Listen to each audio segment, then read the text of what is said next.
చక్రధరాచార్యులు పాస్లమ్మ గారు. చిన్న పడవ నేర్పిస్తే వస్తుంది.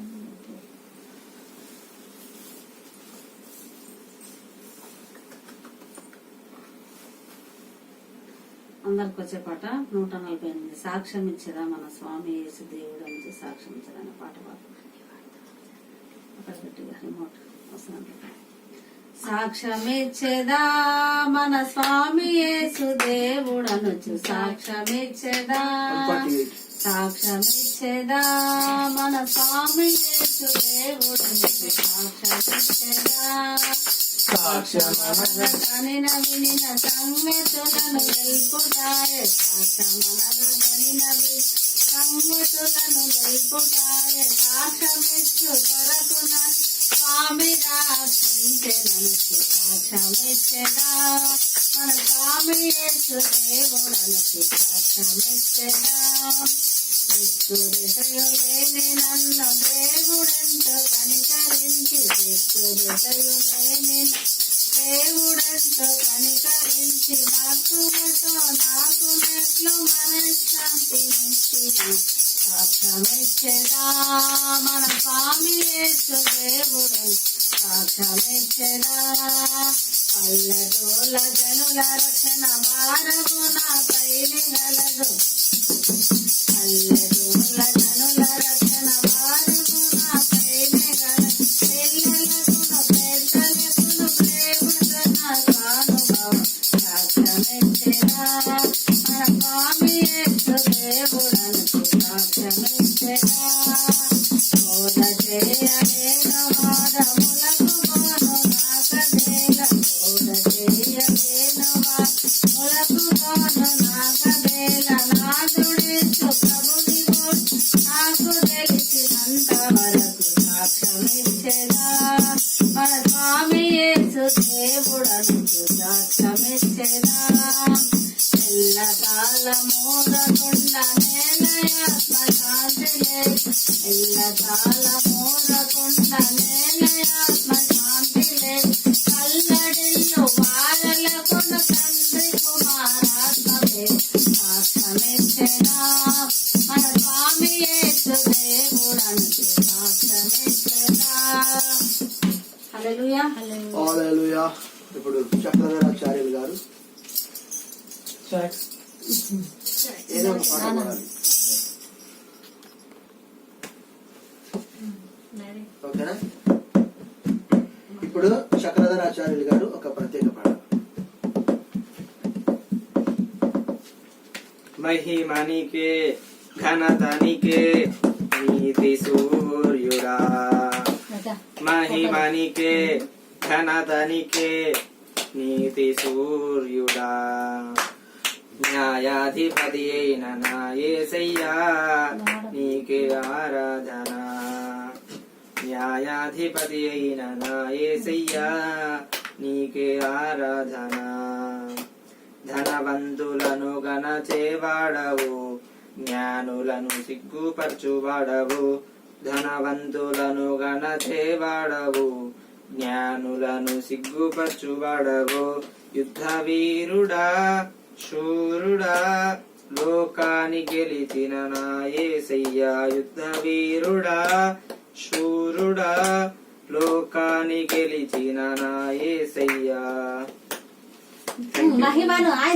మహిమనికే ఘనతనికే నీతి సూర్యుడా. మహిమనికే ఘనతనికే నీతి సూర్యుడా. Okay, God bless you, Chakri. God bless you, Chakri. Kapal madhya namakane. Very good. God bless you. Next, చీటీ గడినారా? ఇప్పుడు ఈ సమయం ఇప్పుడు వాక్య పఠనము మరి ఎంఎస్ బేటీ చేస్తుంది. తర్వాత ప్రార్థన ఎంఎస్ బేట. లూకాసు వార్త 24:1-12.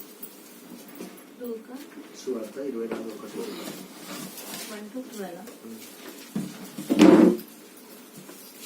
మత్తయి, మార్కు, లూకా. 23 24 1 నుంచి 12. Page number 77.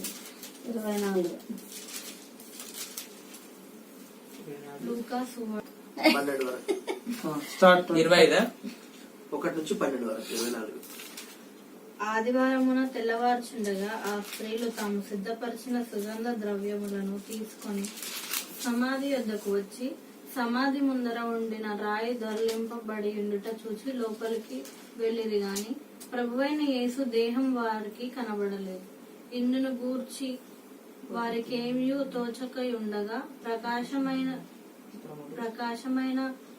ప్రకాశమానమైన వస్త్రములు ధరించిన 2 మనుషులు వారి యొద్ద నిలవబడిరి. వారు భయపడి ముఖములను నేల మోపి ఉండగా, వీరు సజీవుడైన వానిని మీరెందుకు మృతులలో వెతుకుతున్నారు? ఆయన ఇక్కడ లేడు, ఆయన లేచి ఉన్నాడు. ఆయన ఇంకా గలిలయలో ఉండినప్పుడు మనుష్య కుమారుడు పాపిష్ఠులైన మనుషుల చేతికి అప్పగింపబడి సిలువ వేయబడి 3వ దినమందు లేవవలసి ఉన్నదని ఆయన మీతో చెప్పిన మాట జ్ఞాపకం చేసుకొనుడని వారితో అనిరి. అప్పుడు వారు ఆయన మాటలు జ్ఞాపకం చేసుకుని సమాధి యొద్ద నుండి తిరిగి వెళ్లి ఈ సంగతులన్నీ 11 శిష్యులకును తక్కిన వారందరికీ తెలియజేసిరి. ఈ సంగతులు అపోస్తలులతో చెప్పిన వారెవరనగా మగ్దలేను మరియు యోహాన్నయు, యాకోబు తల్లి అయిన మరియయు వారితో కూడా ఉన్న ఇతర స్త్రీలును. అయితే వారి మాటలు వీరి దృష్టికి వెర్రి మాటలుగా కనబడిను గనుక వీరు వారి మాటలు నమ్మలేదు. అయితే పేతురు లేచి సమాధి యొద్ద పరిగెత్తుకొని పోయి వంగి చూడగా నారబట్టలు మాత్రం విడిగా కనబడను. అతడు జరిగిన దానిని గూర్చి ఆశ్చర్యపడుచు ఇంటికి వెళ్ళాను. దేవుని వాక్యం దీవించును.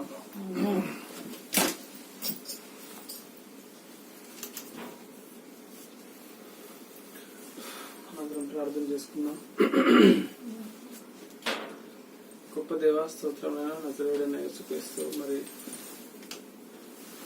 మానవాళి కోసం, కేవలం మా కోసం, మా పాపంల కొరకు, పాపంలో ఉంటే మేము ఎలాంటి పరలోక ప్రాప్తిని పొందలేమని మీరు అర్థం చేసుకొని మరి మా కోసం కేవలం 2000 సంవత్సరాల క్రితం ఈ భూమి మీదకి వచ్చి ఇజ్రాయెల్ దేశంలో మరి యెరూషలేం పట్టణంలో నజరేతు అనే గ్రామంలో జన్మించి మాతో పాటు ఉండి, మాలాగే ఉండి, మాతో పాటు నడిచి మరి మాకు మరి మరి కేవలం మా కోసం మీరు జన్మించి మరి తిరిగి చనిపోయి తిరిగి మీరు చెప్పినట్టుగానే 3వ దినం లేచి మరి ఒక చరిత్ర సృష్టించి మరి చరిత్రలో ఒక కేవలం చనిపోయి తిరిగి లేచిన వ్యక్తిగా మీరు మాత్రమే చరిత్రలోకి ఎక్కి మరి అయినప్పటికీ ఈ లోకం ఎంతో అవివేకులుగా సిగ్గువాడి మరి ఏమాత్రమును గ్రహింపలేకుండా చాలా మంది, చాలా దేశాల్లో ఉన్న ప్రజలు అలాగే మరి దయచేసి వాళ్ళ గురించి మేము ప్రార్థన చేస్తున్నాం. కేవలం మీరు మా లోక పాపమును మోసుకొని గుర్రపిల్లలాగా మా కోసం జన్మించి మా కోసం మరణించి తిరిగి లేచాడన్న ఏకైక సత్యం ఎంతో గొప్ప సత్యం. ఇక్కడున్న అందరితో పాటు మాతో పాటు చక్రి కూడా గ్రహించే విధంగా అలాగే చాలా మంది ఈ లోకంలో ఉన్న చాలా మంది తెలియక నశించిపోవచ్చున్నారు, వాక్యం లేక నశించిపోవచ్చున్నారు. దయచేసి వారి పై కూడా ప్రార్థన చేస్తున్నాం. దయచేసి మీరు వారి కన్నులో తెలుసుకునేలా, వారి కన్నులు తెరవబడలాగున వారు కూడా గ్రహింపేలాగున మీరు తరుణం దయచేస్తారని ఈ కొద్ది మనలో నజరేతును యేసునామములో అడుగుచున్నాము తండ్రి. ఆమేన్.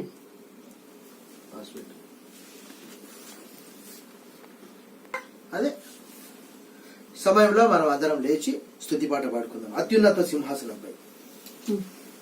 కమాన్. అత్యున్నత సింహాసనముపై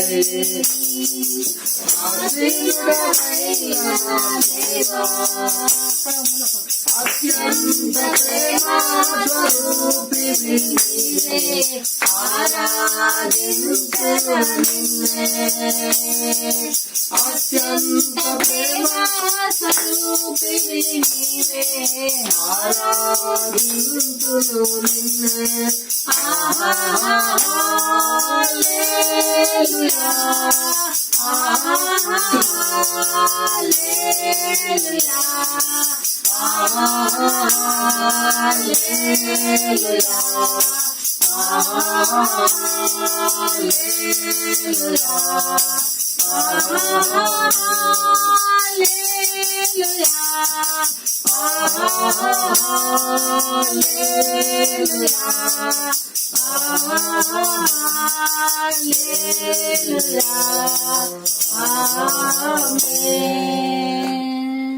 ఆశ్చర్యకరుడా స్తోత్రం, ఆలోచనకర్తా స్తోత్రం, ఆశ్చర్యకరుడా స్తోత్రం, ఆలోచనకర్తా స్తోత్రం, బలమైన దేవా నిత్యుడవగు తండ్రి, సమాధానాధిపతి స్తోత్రం, బలమైన దేవా నిత్యుడవగు తండ్రి, సమాధానాధిపతి స్తోత్రం.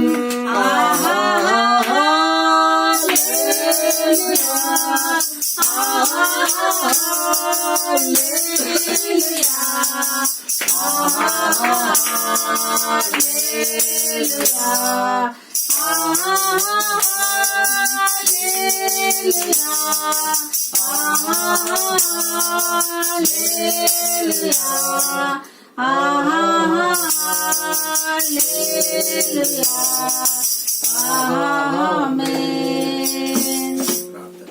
సర్వశక్తి గల దేవా, మా కొరకు ఈ లోకమునకు వచ్చి పాపంలో శాపంలో జిగటగల దొంగ ఊబిలో నుండి మమ్మల్ని పైకి లేవనెత్తి సమతల మాకు భూమిపై మమ్మల్ని నిలిపినందుకు వందనాలు చెల్లిస్తున్నాను నాయన. ఈ దినము నాన్న మరి ఈ పునరుత్థానం ప్రపంచానికి అంతటి కూడా ఒక గొప్ప నిరీక్షణ, శుభప్రదమైన నిరీక్షణ స్తుతించి గణపరిచి మమ్మల్ని విడిపించినందుకు వందనాలు చెల్లిస్తూ స్తుతి ఆరాధన యేసు నామములో ప్రార్థిస్తున్నాం తండ్రి, ఆమేన్. సమయంలో మరి మనం ఈ సమయమందు మనం కొంత సమయం దేవుని వాక్యం విందాం. మరి లేఖన భాగం మనం చదువుకున్నాం. మరి 4 సువార్తల్లో కూడా యేసు ప్రభు వారి పునరుత్థానము చాలా స్పష్టంగా రాయబడి ఉన్నది. మరి బైబిల్లో చూస్తే మనం అక్కడ ఆ పునరుత్థానం గురించి అపోస్తలుడైనటువంటి పౌలు అపోస్తల కార్యం 17:32లో ఏథెన్సులో అరియోపోగు వారితో చెప్పినప్పుడు మృతుల పునరుత్థానాన్ని గురించి చెప్పినప్పుడు కొందరు అపహాస్యం చేశారు, కొందరు నవ్వారు, మరికొందరు ఇంకోసారి వింటాంలే ఇప్పుడు కాదు అని అన్నారు. మరి అదే రీతిగా యేసుప్రభు వారి పుట్టుక సాధారణమైనటువంటిది కావచ్చు, కానీ ఆయన యొక్క పునరుత్థానము అసాధారణమైనటువంటిది. Jesus birth may be normal, but his resurrection is మరి నార్మల్ కాదన్నట్టు మనము చూస్తూ ఉన్నాము. మరి ఈ మధ్యాహ్నకాల సమయంలో మరి యేసుప్రభు వారు మనుష్య కుమారునిగా ఈ లోకంలో జీవించి భక్తుడు పౌలు రోమపత్రిక 1:3-4లో చెప్తున్నాడు. అక్కడ మరి ఆయన శరీరరీతిగా దావీదు సంతానంలో పుట్టాడు, కానీ పరిశుద్ధమైనటువంటి ఆత్మను బట్టి మృతుల్లో నుండి పునరుత్థానుడిగా లేపబడినందున ఆయన దేవుని కుమారునిగా నిరూపింపబడెను అని భక్తుడు పౌలు తెలియజేస్తున్నాడు.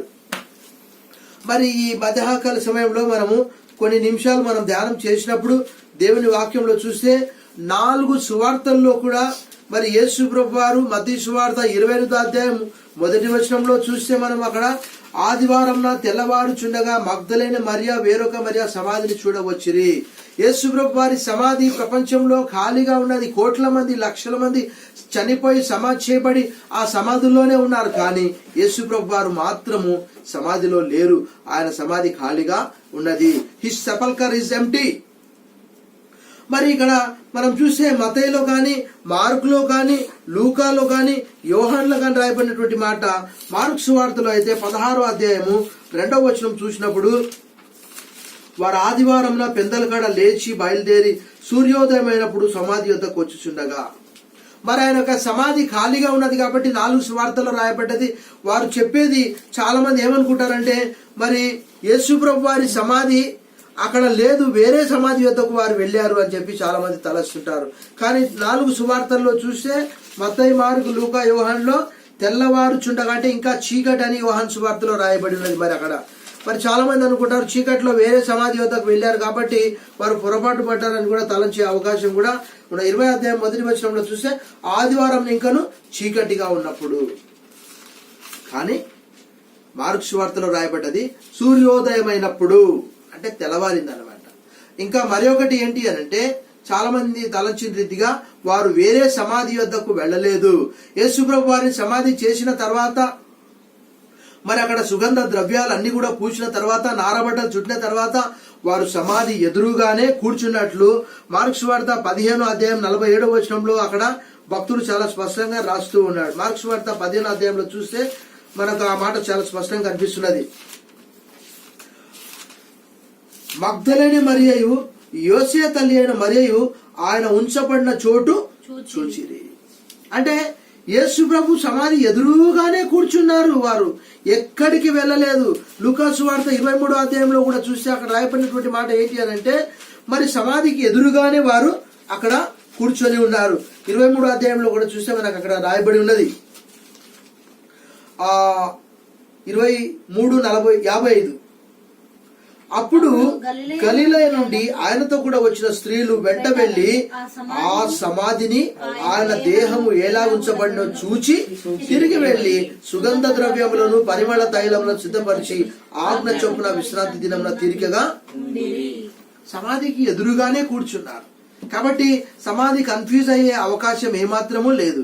ప్రపంచంలో సమాధులన్నీ కూడా దావీదు కూడా చనిపోయి సమాధి చేయబడి అక్కడే ఉన్నాడని భక్తుడు పేతురు అపొస్తలుల కార్యం 2వ అధ్యాయంలో అక్కడ తెలియజేస్తున్నాడు. కానీ యేసు ప్రభు వారు తాను చెప్పిన రీతిగా సర్వ మానవాళి కొరకు అంతకంటే ముందుగానే చెప్పాడు. మత్తయి, మార్కు, లూకా, యోహానులో మరి చెప్పాడు. ప్రవక్తల లేఖనాల్లో రాయబడేది మనుష్య కుమారుడు శ్రమపడి మరి చనిపోయి అనుల చేతికి అప్పగింపబడి తిరిగి 3వ దినం లేపబడాలని యేసు ప్రభు వారు చెప్పారు. మరి ఇంకా చాలా మంది చెప్పేటి ఏంటి అంటే మరి యేసు ప్రభు వారు శిలువపై మూర్ఛపోయారు అని చెప్తూ ఉంటారు. కానీ మనం అక్కడ చూస్తే ఆయన మూర్ఛపోలేదు, ఆయన చనిపోయాడు. మరి అక్కడ మార్కు సువార్త 15వ అధ్యాయంలో చూస్తే చూడండి 15వ అధ్యాయం 44వ వచనం రాయబడ్డది. పిలాతు ఆయన ఇంతలోనే చనిపోయినా అని ఆశ్చర్యపడి ఒక శతాధిపతిని తన యొద్దకు పిలిపించి ఆయన ఇంతలోనే చనిపోయినా అని అతన్ని అడిగారు.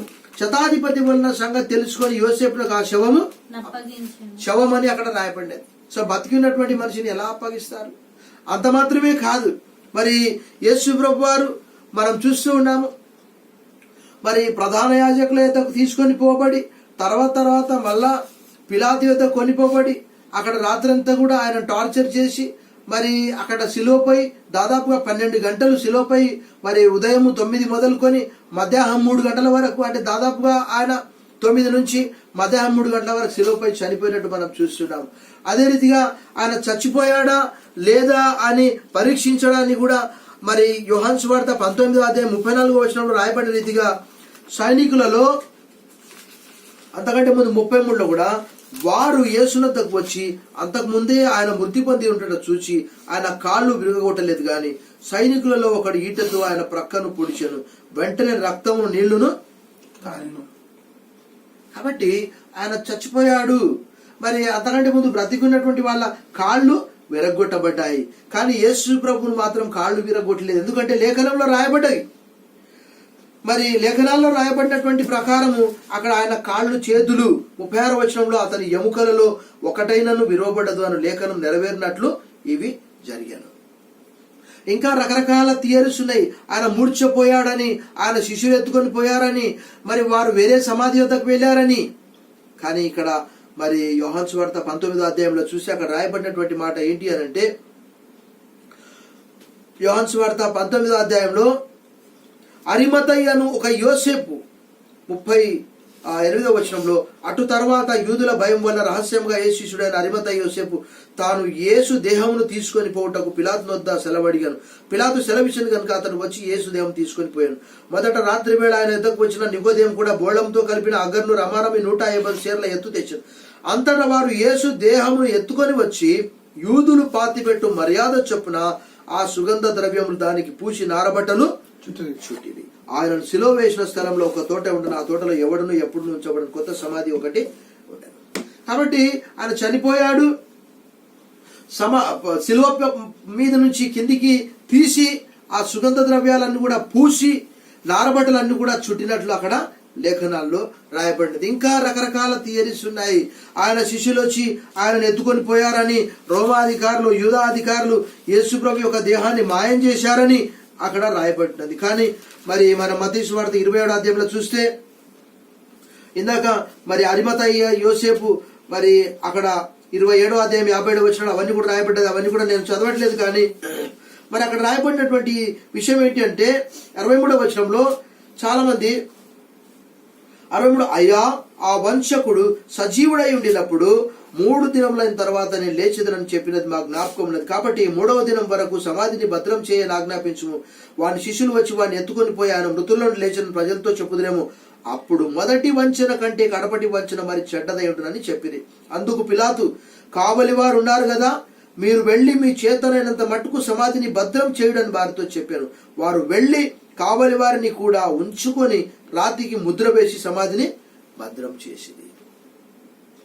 మరి శిష్యులు చేతుకపోయారని, మరి అదే రీతిగా రోమా సైనికులు మాయం చేశారని, ఇంకా అక్కడ 28వ అధ్యాయంలో అక్కడ చాలా ద్రవ్యం ఇచ్చి అలాంటి ఒక చెడ్డ వార్తను కూడా పుట్టించారు. అయినప్పటికీ కూడా మరి ప్రపంచంలో ఆయన సమాధి ఒకటి మాత్రమే ఖాళీగా ఉన్నది.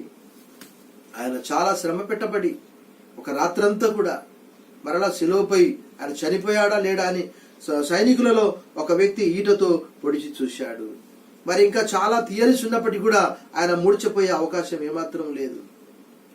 మరి రెండవదిగా చూస్తే మనం యోహాను సువార్త 20వ అధ్యాయంలో చూస్తే మరి చచ్చిపోయినటువంటి వారికి మనం 19వ అధ్యాయంలో చూశాము ఎలాంటి బట్టలు చుడతారో ఆ బట్టలన్నీ కూడా నారబట్టలు చుట్టి అక్కడ జాగ్రత్తగా భద్రపరిచినట్టు రాయబడ్డది. అయితే మరి యోహాను సువార్త 20వ అధ్యాయంలో చూస్తే 7వ వచనంలో ఇలా రాయబడ్డది, నారబట్టలు పడి ఉండుటయు ఆయన తల రుమాలు నారబట్టల యొక్క ఉండగా వేరుగా ఒకట చోట చుట్టి పెట్టి ఉండుటయు చూచాను. మరి మనం చూస్తూ ఉన్నాము ఆయన అంటే చనిపోయినప్పుడు ఆయన చుట్టబడినటువంటి ఆ బట్టలన్నీ కూడా సపరేట్ గా ఉన్నవి. మరి దేవుడు ఆయన మృతుల్లో నుండి లేపాడు కాబట్టి మనం లూకా సువార్త 24వ అధ్యాయం లేఖన భాగాన్ని చూసాం. సజీవుడైనటువంటి వారిని మీరు మృతుల్లో ఎందుకు వెతుకుచున్నారు? 2 దేవదూతలు ఒకరు తల వైపు ఒకరు కాళ్ళ వైపు ఉన్నట్లు సువార్తల్లో రాయబడినది. మరి ఇక్కడ చూస్తే యోహాను సువార్త 20వ అధ్యాయంలో అక్కడ మొట్టమొదట మగ్దలేని మరియకు యేసుప్రభు వారు కనిపించినప్పుడు ఆమె వెళ్లి పేతురుకు యోహానుకు చెప్తే వారిద్దరు కూడా ఒకరిని మించి ఒకరు పరిగెత్తుకొని పోయి సమాధిలో తొంగి చూస్తూ ఉన్నారు. అక్కడ రాయబడినప్పుడు మనం 6వ వచనంలో మనం చూసాం 5:6 వంగి నారబట్టలు పడి ఉంటా చూచాను గాని అతని సమాధిలో ప్రవేశించలేదు. 6వ వచనం